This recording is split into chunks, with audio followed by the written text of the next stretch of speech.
Hello and welcome to Axoprise. In this video, we'll be walking you through troubleshooting Microsoft Teams issues for end users utilizing CloudReady Synthetics and Service Watch. Issues with Microsoft Teams can be very impactful for organizations. There is a huge loss in productivity associated with Teams performance issues and outages. It is also extremely disruptive to workflows. There are also financial costs to these issues. At the end user level, this can cause end users to miss deadlines and delay projects, and the cost of IT team spending time troubleshooting or requiring external consultants or even Microsoft to assist, which can add up in cost over a period of time. Another thing to consider is the end user's perspective. If they're frequently running into issues, they can become frustrated and lose motivation, which can even lead to staff turnover. The scenario we will walk through in this video is of a user calling into support due to their teams having performance issues causing poor quality and drop calls. By utilizing the Microsoft Call Quality Dashboard, you can tell where there were issues on the call, but the data takes some time to populate, slowing down troubleshooting. Problems like packet loss and jitter are reported but are lacking in details. You can see if there were issues during the call as a whole, but are missing granularity such as when during the call the issue occurred and where the traffic was affected. There's also a lack of visibility into the device and Teams client itself, such as is it crashing frequently or was there a recent Teams update correlating to when the issue started. This limits what you can accomplish if you're serious about improving the experience for your users.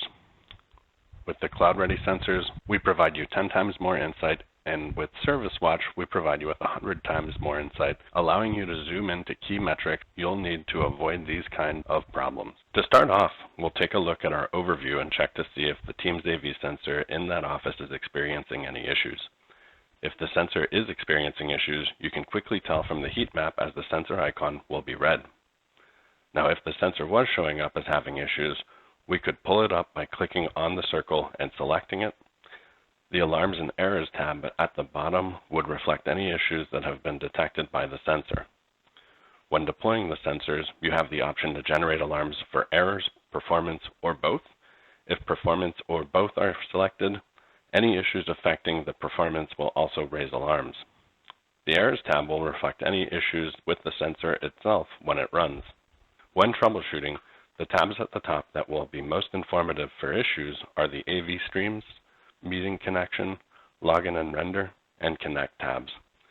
In the AV Streams tab, you can see if there are any jitter, packet loss, or bitrate issues.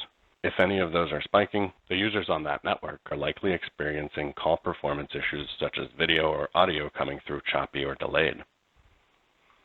In the Meeting Connection tab, spiking round-trip times would show slowdowns occurring each time the sensor runs, which is 5 minutes by default. The Login and Render tab provides visibility into the login process for Teams. If there are any spikes in this graph, it is usually due to multi-factor authentication issues or issues with Office 365 causing slow logins for users or preventing it altogether. Lastly, the Connect tab will show you if there are any slowdowns with the connection itself. High time to first byte, connection times, and SSL negotiation are typically due to network congestion, whereas high proxy connect times reflect any proxies affecting the connection being made by the sensor. When looking at the metrics being collected by the sensor, always consider what the crowd is showing. If you're seeing spikes across your environment as well as spikes in the crowd, the issues are affecting multiple people and more likely to be on the Microsoft side. You can compare all the metrics to the crowd in the Data Point Details tab at the bottom. If the Meeting Connection and Connect tabs are showing spikes, you can quickly identify where the slowdowns are being experienced from the Network Path Performance tab to help pinpoint if the issue is on the internal network, across the internet, or in the Microsoft infrastructure. Now let's say the sensor is performing completely fine.